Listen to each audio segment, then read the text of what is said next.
தமிழ் சினிமாவுல தற்போது மூத்த நடிகராக பார்க்கப்படுவது ரஜினி, கமல் ஆகிய இருவரும் தான். கமல் அவர்களுடைய 50 ஆண்டுகால சினிமா பயணம் எப்போதும் முடிந்துவிட்டது. ஆனா ரஜினிகாந்த் அவர்களுக்கு அடுத்த வருடம் தான் அவருடைய 50 ஆண்டுகால சினிமா பயணம் நிறைவடையது. இதனையொட்டி பார்த்தீங்கன்னா, தமிழக அரசாங்கம் அதற்காக பிரம்மாண்ட விழா ஒன்றை ஏற்பாடு பண்ணியிருக்காங்களாம்.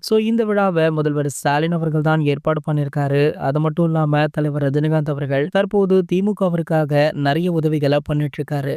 திமுக தரப்புல இருந்து எந்த ஒரு விழா வைத்தாலுமே அதுல முதல் ஆளாக ரஜினிகாந்த் அவர்கள் கலந்து கொள்றாரு. மேலும் தமிழகத்திற்குன்னு பல உதவிகளை செய்த ரஜினிகாந்த் அவர்களுக்கு மரியாதை செலுத்தும் விதமாக இந்த விழா நடத்த போவதாக திமுக தரப்புல இருந்து தற்போது தகவலுமே வெளியாகி இருக்கு. இந்த விழா மிக பிரம்மாண்டமாக நடைபெற உள்ளதாம். அது மட்டும் இல்லாமல் பல செலிபிரிட்டிஸிற்கு அழைப்புகளுமே விடுக்கப்பட்டிருக்கா. தமிழ் சினிமா மட்டும் இல்லாம அண்டை மாநிலங்கள்ல இருந்துமே பல நடிகர்கள் இந்த விழாவில் பங்கேற்கவுமே இருக்காங்க. அதன்படி பாத்தீங்கன்னா, சூப்பர் ஸ்டார் ரஜினிகாந்த் அவர்கள் 50 ஆண்டு கால விழாவில் என்ன பேச போறார் அப்படின்றத கேட்கவுமே ரசிகர்கள் ரொம்பவே ஆவலுடன் வெயிட் பண்ணிட்டு இருக்காங்க. மேலும் தமிழ் சினிமாவில் உள்ள பிரபலங்கள் அனைவருமே கண்டிப்பாக இந்த விழாவில் கலந்து கொள்ள வேண்டும் அப்படின்னு கோரிக்கையுமே விடுக்கப்பட்டிருக்கு. இந்த விழாக்கான தேதி கூடி விரைவிலேயே அறிவிக்கப்படுமாம். இது போன்ற தலைவரை பற்றி வெளியாகிற அனைத்து செய்திகளுமே நீங்கள் உடனே தெரிஞ்சுக்க நம்மளுடைய தமிழ் நியூஸ் எக்ஸ்பிரஸ் சேனலை மறக்காம சப்ஸ்கிரைப் பண்ணிக்கோங்க.